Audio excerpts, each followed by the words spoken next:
On December 22, 1944, at approximately 11:30 a.m. in Bastogne, Belgium, a moment of profound tension unfolded. Lieutenant Colonel Harry Kinnard watched as 4 German officers advanced through the snow beneath a white flag, their figures contrasting sharply against the devastated winter terrain. These officers carried a message that would etch itself into military history, an ultimatum demanding surrender, delivered with the assurance of those convinced that victory was within their grasp. The German communication referenced the shifting fortunes of war, asserting that American forces in and around Bastogne had become surrounded by powerful German armored formations. The message characterized the situation as offering only one possibility for preserving the encircled American troops from complete destruction, an honorable surrender of the besieged town. The German officers who presented this ultimatum awaited a response with considerable confidence. Their certainty had foundation in reality. Roughly 180,000 American soldiers found themselves trapped, encircled by approximately 30,000 German troops supported by hundreds of tanks. Supply lines to the besieged garrison had been severed completely. Adverse weather conditions had grounded all Allied aircraft. The nearest relief forces were positioned more than 100 miles distant. What these German officers could not have known was that 130 miles to the south, General George S. Patton had just articulated a promise so bold that even Supreme Commander Eisenhower initially questioned whether it was stated seriously. This commitment would necessitate relocating an entire army through impossible winter conditions at a pace unprecedented in military history. The conventional calculations of warfare were about to be challenged, not through numerical superiority or technological advantage, but through the intersection of German overconfidence with American resolve, and through the sheer boldness of a general who rejected the concept of impossibility. The German offensive commences. The transformation had begun 6 days earlier in the pre-dawn darkness of December 16, 1944. At precisely 5:30 a.m., the Ardennes forest exploded with violence unseen on the Western Front since 1940. Along an 80-mile front, 1,600 German artillery pieces opened fire simultaneously, their shells streaking through the frozen air toward unsuspecting American positions. Among those caught in this maelstrom was Private First Class Robert Leckie of the 99th Infantry Division, who later recorded in his diary that the earth trembled beneath the soldiers, trees splintered into fragments, and the atmosphere itself seemed to shriek. The troops had been assured that German forces were defeated. That assessment proved tragically mistaken. This was Operation Wacht am Rhein, Watch on the Rhine, Hitler's final, desperate attempt to reverse the war's tide. In absolute secrecy, the Wehrmacht had assembled a formidable force, 410,000 troops, 1,400 tanks and assault guns, and 2,600 artillery pieces. This massive formation had been moved through the dense Eifel forests exclusively during nighttime hours, maintaining strict radio silence and utilizing horses to transport supplies to avoid engine noise that might alert Allied intelligence. Generalmajor Heinz Kokott, commanding the 26th Volksgrenadier Division, documented his observations of the moments preceding the attack. The soldiers stood silently in darkness, their breath crystallizing in clouds before their faces. They comprehended what was at stake. This represented more than another offensive. It was Germany's final opportunity. The target selected for this massive assault represented the weakest point in the Allied line. 4 American divisions dispersed thinly across difficult terrain. Many of these units are either inexperienced in combat or recovering from previous engagements. The Germans achieved complete tactical surprise. Within hours, entire American units were either overwhelmed or withdrawing in disorder. The critical objective, Bastogne. The German plan contained one critical requirement transcending all others: speed. German forces needed to capture the vital road junction at Bastogne within 48 hours. 7 major roads converged at this location, roads that German tanks absolutely required to reach their ultimate objective, the port of Antwerp, located 125 miles away. Without control of Bastogne, the entire offensive would inevitably stall. General der Panzertruppen Heinrich Freiherr von Luttwitz commanded the 47th Panzer Corps, tasked with capturing Bastogne. His force was formidable: the elite 2nd Panzer Division with 88 tanks and assault guns, the veteran Panzerlehr Division with 57 tanks, and the 26th Volksgrenadier Division with 17,000 infantry. The race to Bastogne. Racing toward the same objective from the opposite direction was the 101st Airborne Division, known as the Screaming Eagles. They had been resting in Reims, France, recovering from 72 days of continuous combat in Holland when the urgent call arrived. No winter clothing was available. No time existed for adequate preparation.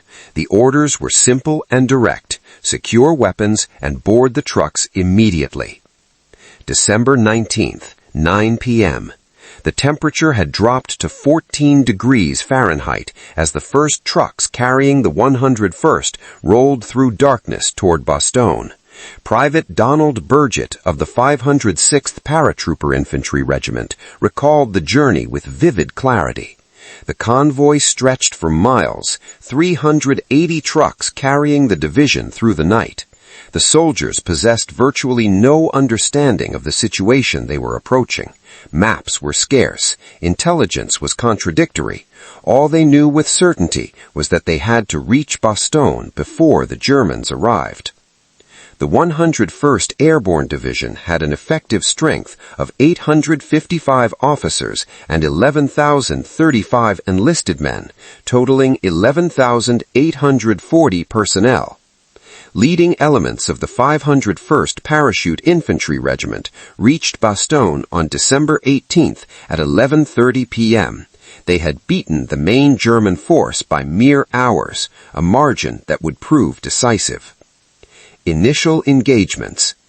Team de Sobry, a combat team from the 10th Armored Division, commanded by Major William R. de Sobry, had already established a roadblock at Neuville, 3 miles north of Bastogne. At dawn, on December 19th, they made first contact with German spearheads. Sergeant William McCloskey, a tank commander with Team Cherry, described the initial encounter in detail. The fog was so thick that visibility extended less than 50 yards. Then came the sound, the deep rumble of German armor. When the first Panther tank emerged from the mist, it appeared monstrous. The American 75mm rounds deflected off its front armor with seemingly no effect. The defenders had to allow German tanks to approach dangerously close before attempting to hit them from the side, where armor was thinner. The battle for Neuville raged throughout the entire day. Team de Sabry, with just 15 Sherman tanks, faced the entire 2nd Panzer Division. They held their position for 48 hours, destroying 31 German tanks before receiving orders to withdraw.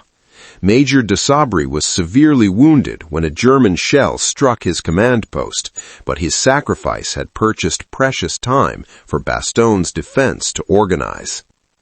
McAuliffe takes command. December 20th brought a new commander to Bastogne. Brigadier General Anthony McAuliffe arrived to assume temporary command of the 101st Airborne while Maxwell Taylor was in Washington. McAuliffe was an artillery officer by training, known throughout the service for his calm demeanor under pressure. He would need every ounce of that composure in the coming days. The situation map in McAuliffe's headquarters told a grim story. German forces were closing in from 3 directions. The 26th Volksgrenadier Division was infiltrating from the south and east.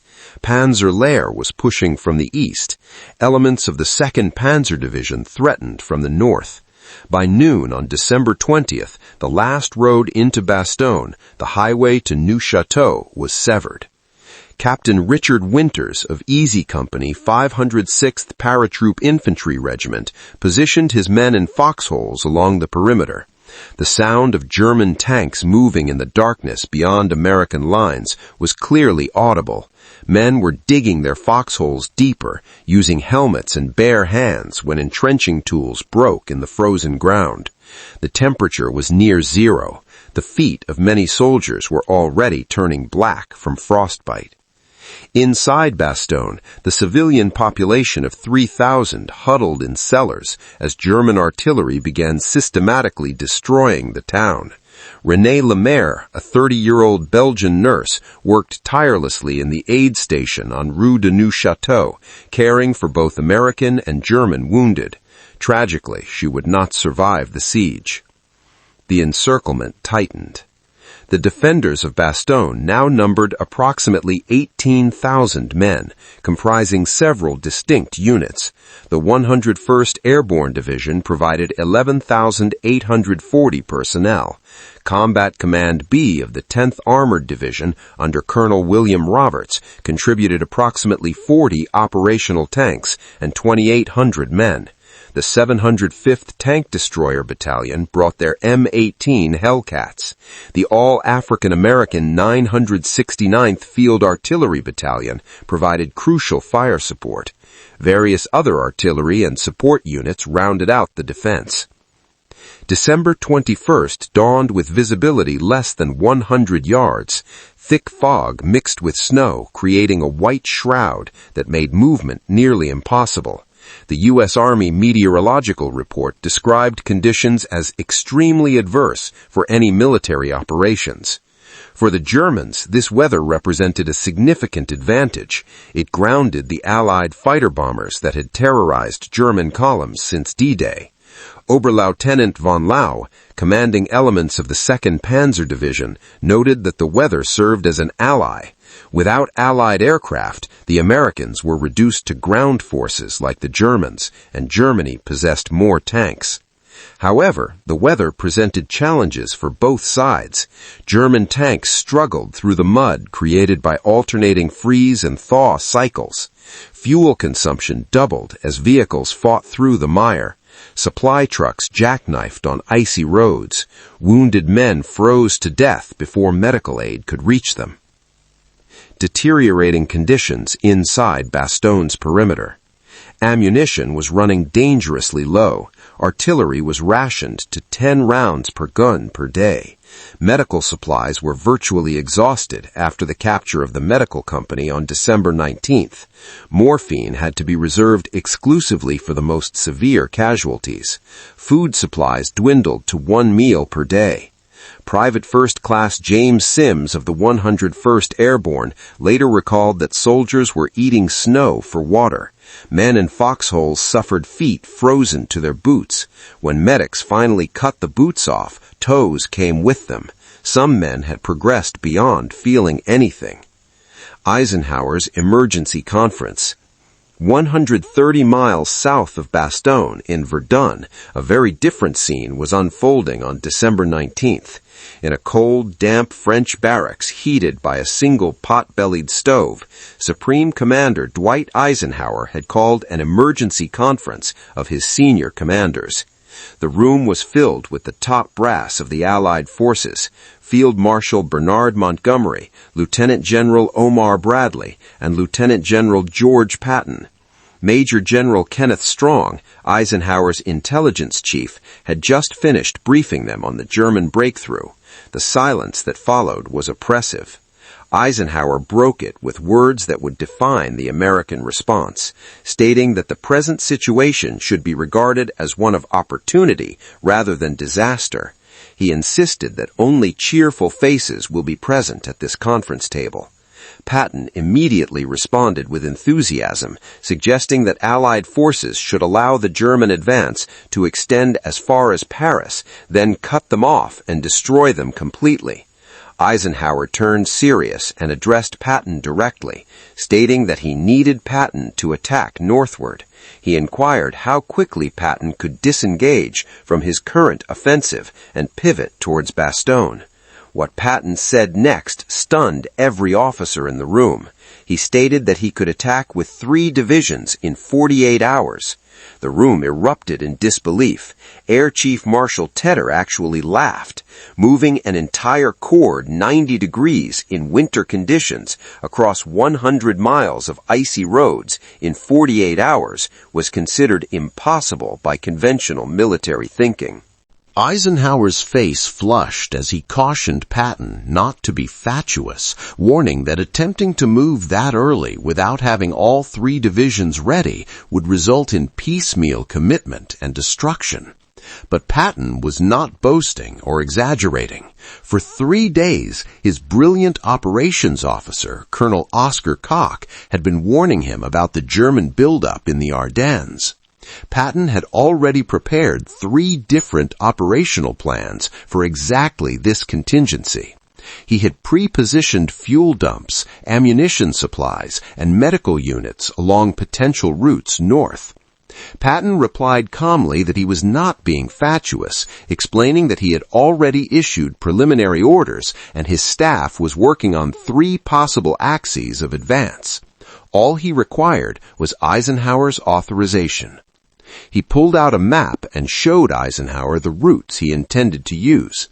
Patton explained he would use Middleton's 3rd Corps with the 4th Armored Division leading, followed by the 26th and 80th Infantry Divisions. They would strike from Arlon and drive through to Bastogne. Eisenhower studied the map carefully. The distance was staggering. The weather was abysmal. The roads were sheets of ice.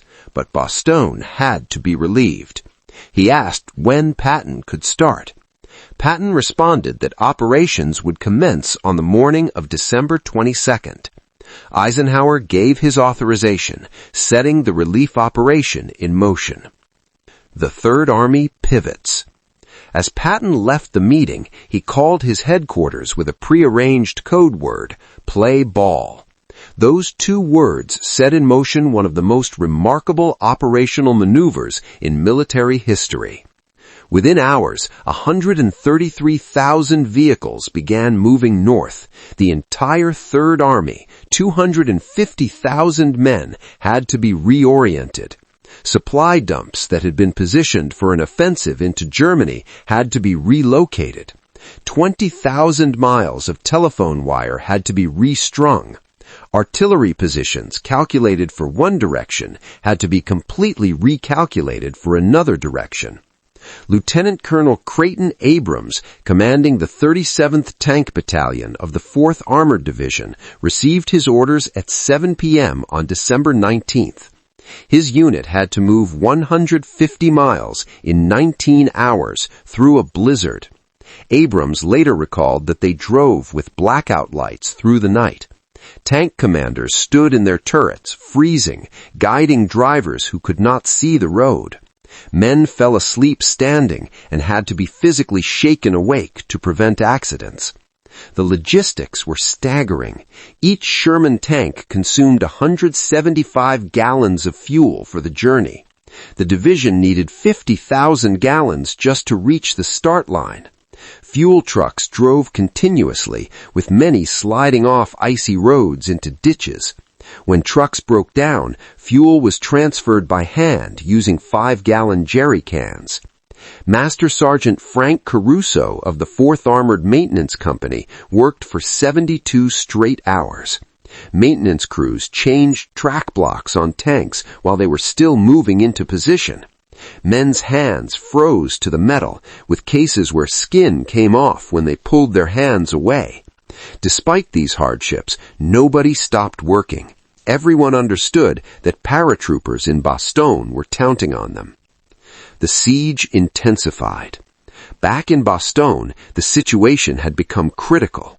The perimeter had shrunk to less than 16 miles in circumference. German artillery had zeroed in on every strong point.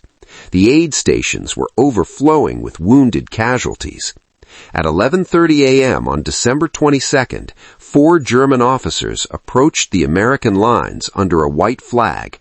They were met by soldiers of F Company, 327th Glider Infantry Regiment. The German party consisted of Major Wagner of the 47th Panzer Corps, Lieutenant Helmuth Hentke of Panzer Lehr Operations Section, and 2 enlisted men from the 901st Panzer Grenadier Regiment. Major Wagner carried a typed ultimatum on 2 sheets, one in English, one in German. The English version had been typed on an English typewriter with German diacritical marks added by hand. When brought to the command post, it was immediately taken to General McAuliffe, who was catching a brief rest in the basement of the Belgian barracks serving as headquarters. Lieutenant Colonel Ned Moore awakened him with news that the Germans had sent representatives forward to discuss American surrender. McAuliffe's immediate response was a single word: nuts. His staff gathered around as he read the full German message aloud. It spoke of the hopeless position of American forces, warning that German artillery was ready to annihilate the American troops, and that only surrender could save them from total annihilation. Colonel Harper inquired what the response should be. McAuliffe was genuinely puzzled about how to formally respond. Lieutenant Colonel Harry Kinnard spoke up, suggesting that what McAuliffe had said first would be difficult to improve upon. McAuliffe asked for clarification, questioning whether he meant the single word he had initially uttered. The room erupted in agreement. McAuliffe sat down and penned the response that would become legendary in military history. The written response to the German commander consisted of a single word: nuts. It was signed by the American commander. When Colonel Joseph Harper delivered the response to the waiting German officers, they were confused. They questioned what the word meant. Harper could not resist elaborating. He explained that it meant they should leave immediately, using explicit language. He added that if the Germans attacked again, American forces would eliminate every German soldier who attempted to break into the city. Major Wagner stiffened and responded that German forces would kill many Americans, noting that this was war. Harper dismissed them, wishing them good luck in their departure. General Hasso von Manteuffel, commander of the 5th Panzer Army, later admitted he was surprised the ultimatum was even sent. He stated that Panzer Lehr Division sent a parliamentary delegation to Bastogne without his authorization. The demand to surrender was refused, as was to be expected. German retaliation. The German reaction to McAuliffe's defiant response was swift and brutal. That evening, the Luftwaffe launched its first major bombing raid on Bastogne. For the defenders in their foxholes, it was a terrifying experience. Corporal Walter Gordon of Easy Company described the bombing in detail. The ground shook like an earthquake, trees burst into flames, shrapnel whizzed through the air. Soldiers pressed themselves into the frozen earth and prayed for survival. The temperature plummeted to near 10 degrees Fahrenheit. In the foxholes along the perimeter, men took turns sleeping to prevent freezing to death. They learned to urinate in empty ration cans rather than leave their holes. Exposure for even a few minutes could mean death from sniper fire or frostbite. Food had become desperately scarce. The official ration was 1 K ration per day, providing about 2,800 calories when men needed 4,000 in the extreme cold. Soldiers learned to save the wax-coated cardboard from ration boxes because it burned long enough to heat a canteen of snow into drinkable water. Technical Sergeant Donald Malarkey found a creative solution to the food shortage. The defenders discovered that the dead German horses, there were hundreds of them, were frozen solid, essentially fresh meat. Soldiers would hack off chunks with bayonets and cook them over fires made from broken ammunition boxes. The meat tasted terrible, but it kept them alive. The weather breaks. December 24th brought both hope and horror to Bastogne. The weather had finally begun to clear, raising hopes for aerial resupply. However, it also enabled the Luftwaffe to launch its most devastating raid. At 8:30 p.m. on Christmas Eve, German bombers appeared over Bastogne. One of their bombs scored a direct hit on the aid station where René Lemaire was working. The building collapsed, trapping dozens of wounded soldiers and medical personnel. Corporal Kenneth Moore was outside when the bomb hit. He heard the explosion and ran toward the building. Where the aid station had been was just a pile of rubble. Voices could be heard underneath, men crying for help, calling for their mothers. Rescuers dug with their bare hands through the night, pulling out bodies. Ms. Lemaire was found dead. She had stayed with the wounded who could not be moved. 30 American soldiers died in that single bombing, along with the Belgian nurse who had become a symbol of hope for the wounded. Augusta Chiwi, a Congolese Belgian nurse, survived and continued treating wounded for 30 straight hours after the bombing. Patton's prayer for weather. As Christmas Eve turned to Christmas Day, Patton's Third Army was struggling through blizzard conditions. The attack that had begun on December 22nd was behind schedule. The 4th Armored Division had advanced only 5 miles in 3 days. Patton, never one for traditional military solutions, had summoned his chaplain, Colonel James O'Neill, on December 22nd, requesting that O'Neill compose a prayer for good weather. He stated that he was tired of soldiers having to fight mud and floods as well as Germans, and requested divine assistance for favorable conditions. O'Neill was dubious about the appropriateness of such a request, noting that it would require significant faith. Patton replied that he did not care what it took, he wanted a prayer for good weather. The prayer was printed on 250,000 cards and distributed to every soldier in Third Army. It humbly beseeched divine goodness to restrain the immoderate rains with which they had to contend, requesting fair weather for battle. Whether by divine intervention or meteorological coincidence, December 23rd dawned crystal clear. For the first time in a week, the sun broke through the clouds. The temperature rose above freezing for the first time in a week. Most importantly, the Allied air forces could finally fly. At 9:50 a.m., the first Pathfinder aircraft appeared over Bastogne, dropping colored smoke to mark drop zones. By 9:50 a.m., the sky was filled with C-47 transport planes, 241 of them in perfect formation. Sergeant Agnew of the Pathfinder team recalled that they deployed purple smoke to mark the drop zone. Then they heard aircraft approaching, a low rumble that grew into a roar. The sky turned dark with aircraft, creating the most beautiful sight imaginable. The paratroopers in Bastogne erupted in cheers. Men climbed out of foxholes, waving their helmets, many with tears streaming down their faces. For 7 days they had been alone. Now the sky was full of assistance. The first parachutes bloomed at 11:55 a.m. Supplies began raining down: ammunition, medical supplies, blankets, and most critically, artillery shells. Of 1,446 bundles dropped, 95% were successfully recovered. Captain James Parker of the 101st's G4 Logistics Section coordinated the recovery. Men ran through artillery fire to grab those bundles. One private was hit by shrapnel, got back up, and dragged a bundle to cover with blood streaming down his face. However, the Germans had not been idle. Anti-aircraft guns positioned around Bastogne opened fire. The C-47s had to fly straight and level at 1,000 feet to drop accurately, making them vulnerable targets.